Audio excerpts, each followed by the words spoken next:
Hey, what's up, guys? It's Boxing Guru here, and I'm back with another quick video. I'm kind of late on this topic, but might as well just get to it right now. Apparently, the Danny Jacobs and Triple G fight has been postponed till the early part of next year. And it was pretty much obvious to everybody that this fight wasn't going to happen this year.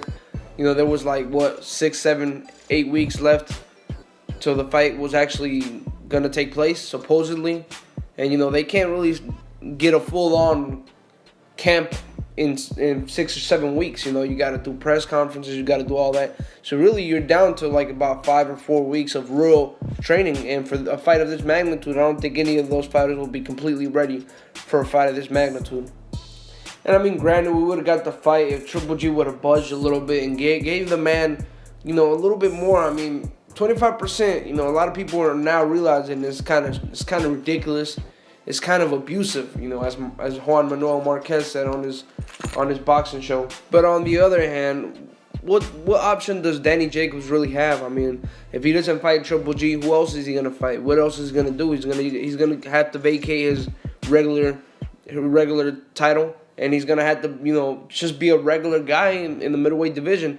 That regular title that he had was really the only thing that kept him in the mouths of boxing fans. Because if you think about it, after he beat Peter Quillen within one round, that's when people started getting the concept of, hey, maybe this guy should fight Triple G, and maybe we could see a tough, competitive middleweight clash.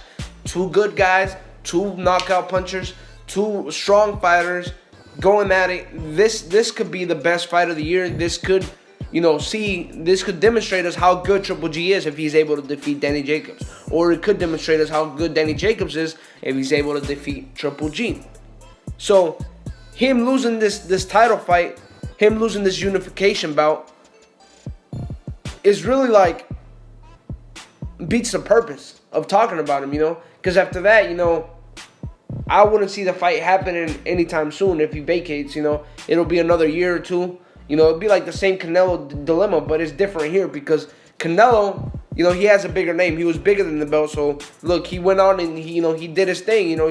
He's generating more money than Triple G. People are still talking about the fight because he's a bigger name than Danny Jacobs. Don't get me wrong. If Danny Jacobs were to vacate and then we get the Canelo fight later, people will still be talking about the Triple G fight if he happens to beat Canelo.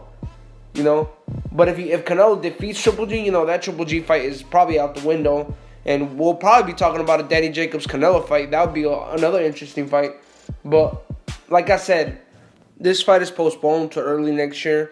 Now, my final conclusion, will we get this fight? I sincerely believe we will. We will get this fight next year.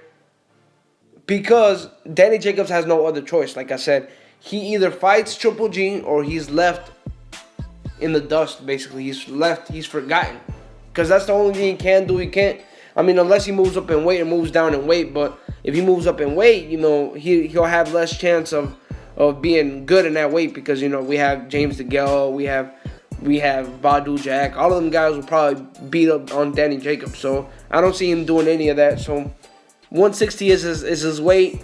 He's going to have to take the low ball of 25%. We all know it's a low ball, but he's going to have to take it.